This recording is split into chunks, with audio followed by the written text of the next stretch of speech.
দেখছেন কি সুন্দর পটলের খাসি, এখনই মুখে জল এসে যাচ্ছে।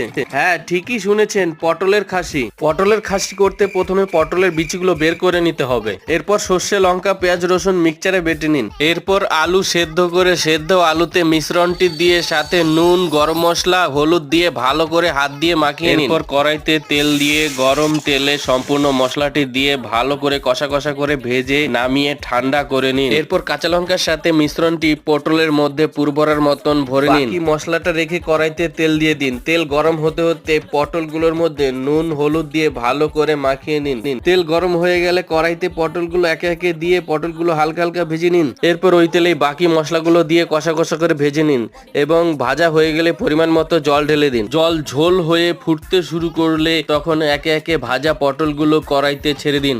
এরপর 10 মিনিট করে নাড়িয়ে চাড়িয়ে সুন্দর করে মাখা মাখা করে পটলগুলো নামিয়ে তৈরি আমাদের স্পেশাল পটল খাসি।